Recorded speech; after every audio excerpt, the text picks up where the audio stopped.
আলুর দমের অনেক রেসিপি এর আগে আপনারা তৈরি করে খেয়েছেন। তো আজ আমি সম্পূর্ণ নিরামিষভাবে আলুর দমের এই রেসিপিটা আপনাদের তৈরি করে দেখাবো। যে কোনো নিরামিষ দিনে কিংবা অনুষ্ঠানে এই রেসিপিটা আপনারা খুব সহজেই তৈরি করে নিতে পারবেন। আর এটা আপনারা সাদা ভাত, রুটি, লুচি, পোলাও, ফ্রাইড রাইস সব কিছুর সঙ্গেই পরিবেশন করতে পারবেন। তো নমস্কার বন্ধুরা, তিয়াশার রেসিপিতে সকলকে স্বাগত জানাই। আমার আজকের রেসিপি হলো নিরামিষ আলুর দমের রেসিপি।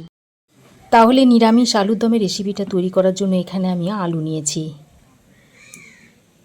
700-800 গ্রাম মতো আলু নিয়েছি। আর আলুর খোসাগুলোকে ভালো করে ছাড়িয়ে জলের মধ্যে ভিজিয়ে দিয়েছি যাতে লাল না হয়ে যায়।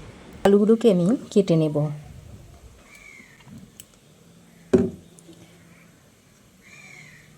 তো দেখুন, একটা আলুকে আমি এরকম 2 পিস করে কেটে নিচ্ছি।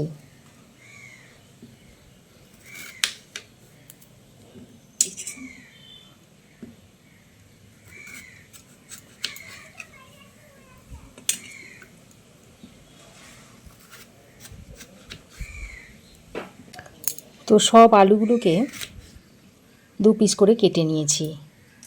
তারপরে এই আলুগুলোকে সরাসরি তুলে এই কড়াইয়ের মধ্যে দিয়ে দিচ্ছি। এখানে আমি আগে থেকে বেশ খানিকটা জল গরম করতে দিয়েছিলাম, আর জল দেখুন গরম হতে শুরু করেছে। সেই সময় আমি আলুগুলোকে দিয়ে দিলাম। এবার আমি এই আলুর মধ্যে হলুদের গুঁড়ো দিয়ে দিচ্ছি, আর দিয়ে দিচ্ছি পরিমাণ মতো নুন।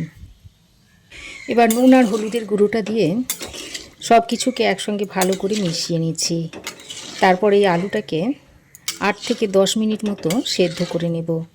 এতে করে আলুটা 80% মতো কুক হয়ে যাবে। এদিকে আমি ততক্ষণে একটা মশলার পেস্ট তৈরি করে নিচ্ছি। তার জন্য একটা বাটির মধ্যে নিয়েছি বেশ কিছুটা গরম জল। এই গরম জলের মধ্যে দিয়ে দিচ্ছি 2 শুকনো লঙ্কা, 2 কাঁচা লঙ্কা দিয়ে দিচ্ছি, কয়েক টুকরো আদা দিয়ে দিচ্ছি, আর দিয়ে দিচ্ছি 1 চামচ গোটা জিরে। তারপর এগুলোকে 10 মিনিট মতো এই গরম জলে ভিজিয়ে রেখে দিয়ে তারপর পেস্ট তৈরি করে নেব। আরও একটা পেস্ট তৈরি করে নেব। তার জন্য একটা অন্য বাটি নিয়েছি। এর মধ্যে দিয়ে দিচ্ছি 4-5টা মতো কাজু, আর দিয়ে দিচ্ছি 1 চামচ পরিমাণ পোস্ত। এবার এটাকেও জল দিয়ে ভিজিয়ে রেখে দিচ্ছি, তারপর বেটে নেব।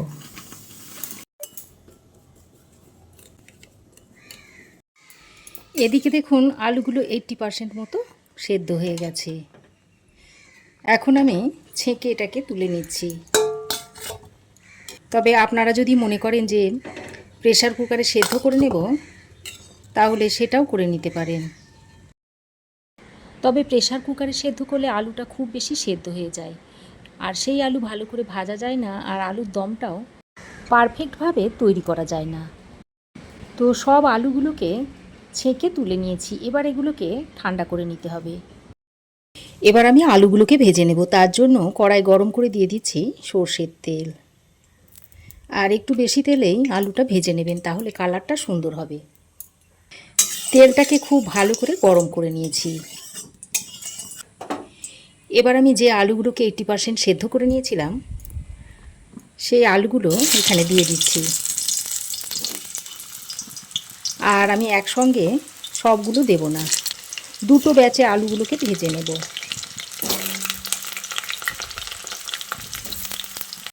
আলুগুলোকে তেলে দিয়ে এইভাবে নাড়াচাড়া করে লাল লাল করে ভেজে নেব।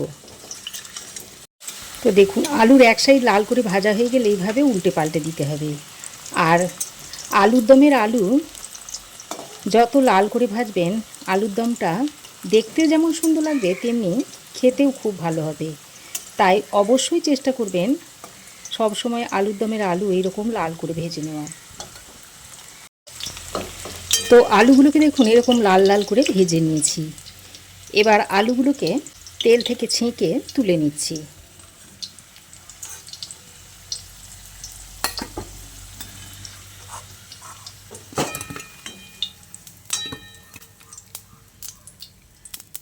ওই একইভাবে বাকি আলুগুলোকে ভেজে নেব।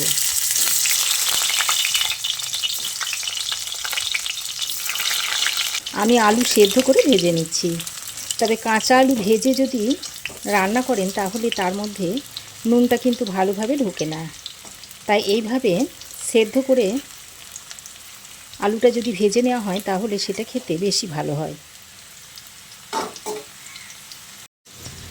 তো দেখুন দ্বিতীয় ব্যাচের আলুগুলো ভাজা হয়ে গেছে। এখন আমি এই আলুগুলোকেও তুলে নিচ্ছি।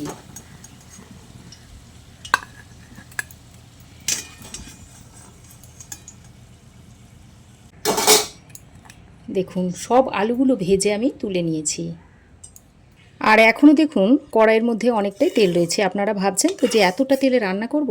না, এতটা তেলে আমি রান্না করব না। এর মধ্যে থেকে অল্প খানিকটা তেল আমি তুলে নিচ্ছি।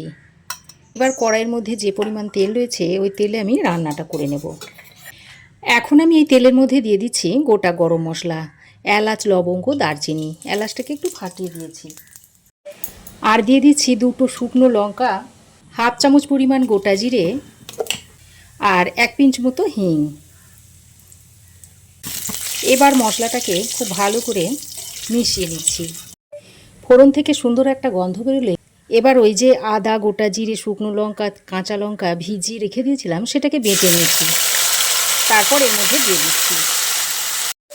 এখন এই বাটা মশলাটাকে দিয়ে ভালো করে কষিয়ে নিচ্ছি।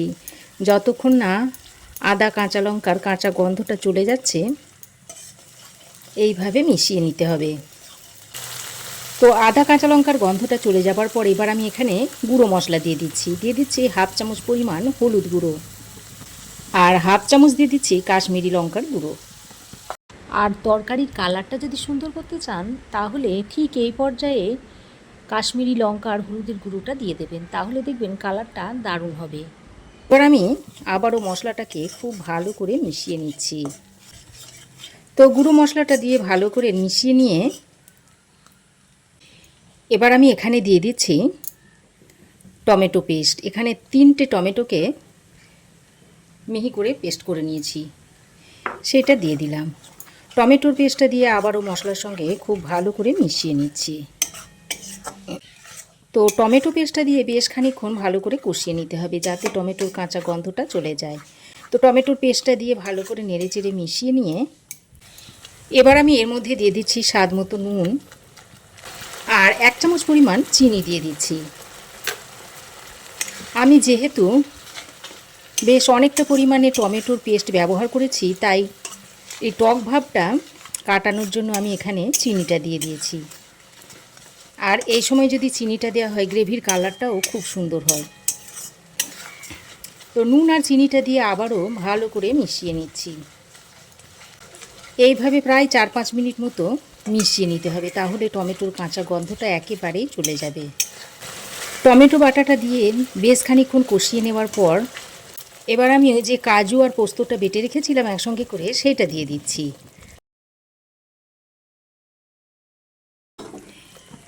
আর এই সময় গ্যাসের ফ্লেমটাকে একদম লোতে রেখে দিতে হবে, যেহেতু এর মধ্যে কাজু বাটা আছে তাই নিচেই লেগে যাওয়ার ভয় থাকে।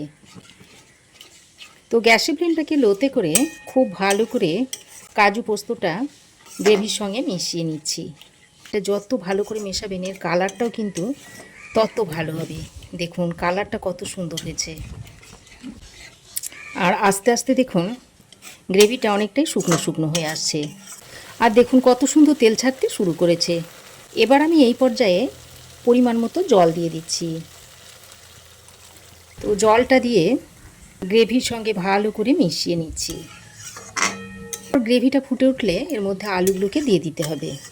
তার আগে কিছুটা কসুরি মেথি ড্রাই রোস্ট করে নিচ্ছি, সেটা আমি 2 হাতে ডলে এভাবে দিয়ে দিচ্ছি। তারপর একবার ভালো করে নেড়েচেড়ে মিশিয়ে দিচ্ছি। তো মেশানো হয়ে গেলে এবার আমি এই ভেজে রাখা আলুগুলোকে এর মধ্যে দিয়ে দিচ্ছি। দিয়ে এই গ্রেভির সঙ্গে খুব ভালো করে নেড়েচেড়ে মিশিয়ে নিচ্ছি। এবার এটাকে ঢাকা দিয়ে 4-5 মিনিট মতো রান্না করে নেব।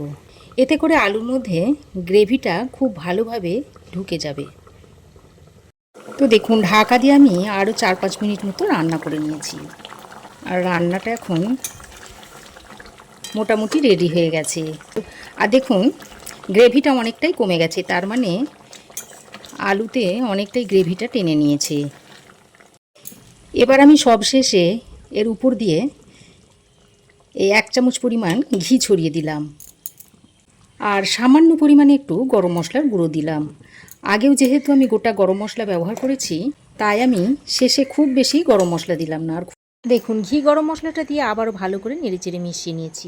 এবার গ্যাসের ফ্লেম বন্ধ করে দিয়ে ঢাকা দিয়ে আরও কিছুক্ষণ স্ট্যান্ডিং টাইমে রাখার পর আপনাদের পরিবেশন করে দেখাচ্ছি। এবার এটা আপনারা সাদা ভাত, লুচি, পোলাও, ফ্রাইড রাইস সব কিছুর সঙ্গে সার্ভ, খেতে অত্যন্ত সুস্বাদু হয়।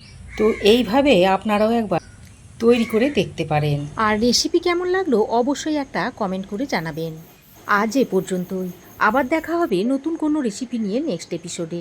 সে পর্যন্ত ভালো থাকবেন, সুস্থ থাকবেন। ধন্যবাদ।